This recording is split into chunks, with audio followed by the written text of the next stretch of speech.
This is the Exponent hardware interface for Torq, and it's designed to be just like a DJ mixer with 2 CD players on the side. And as you'll see, it's very easy to navigate, just like the real thing.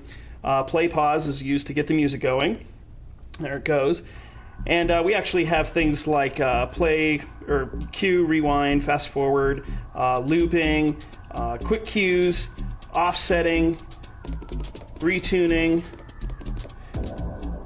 time stretching on and off, and effect control, as well as a touch-sensitive scratch wheel that can be used for scratching, or if touched on the outer non-conductive edge, could just be used for speeding up the music or slowing it down, which is how you would align 2 tracks to get them perfectly in sync with one another. You can also press the finger there to turn off the touch sensitivity, at which point this just works like a jog wheel to either speed up the music or slow it down. Now in the middle section here, we've got a mixer that has volume controls for each deck. So if I start the other deck here, we'll actually get the other one. And crossfader, which can go between the 2 songs. You've got EQ control, so you can boost the frequencies and cut them, as well as remove various frequencies with the kills. At the top you have gain control, so if you need to add some extra volume to the track you can, or bring it down to match the other, as well as a mute that mutes before the effects. Right in between you can see we have level meters that the left level meter is showing the volume of deck A, while the right volume meter is showing deck B. If you go into Torq's preferences, there's actually a tab on the far right with specific preferences just for the Exponent. As we can see, there's one here at the bottom that says channel. When I switch this to master, it changes the meter source to actually show the stereo output level of the master channel instead of the individual decks. Switching it back to channel puts it back to the default setting of the individual channels. We can also see an option here that says sync LEDs. Right now we can see that we're getting flashes based on the beats of the songs.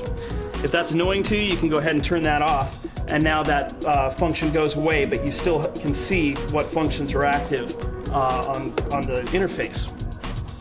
And lastly, at the top there's a reset button. Torq comes set up with a MIDI map for the Exponent, so all you have to do is take this thing in, plug it into Torq, launch the application, and you're ready to go.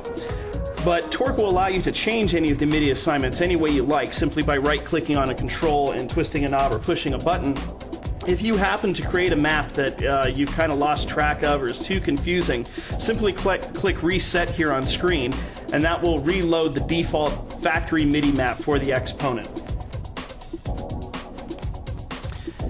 Now on top of all this, we've put a small little XY pad here at the top, which doubles both as mouse control, so you can see I'm navigating with the mouse on screen, and can do left and right click. But when you press MIDI, it changes into a MIDI XY controller, which is used to control the effects in Torq. So right now I have a delay effect loaded up on deck A, so when I slide my finger across here, I start getting delays. I can adjust the send and the feedback amount. So this turns up the send, while this direction makes it feedback. These buttons will then choose which effect to use. It will move the highlight around through the screen to show which effect slot is going to be under control. Finally, up here at the top, we've got volume controls, which adjust the master volume level and the booth volume level, which is sent either to the master main speakers for your audience or the booth speakers for the DJ. And then you've got your headphone jack on the front, where you plug in your headphones, and then the volume and cue source are controlled with these knobs, and then you can choose the source for the headphones with these buttons here on the top.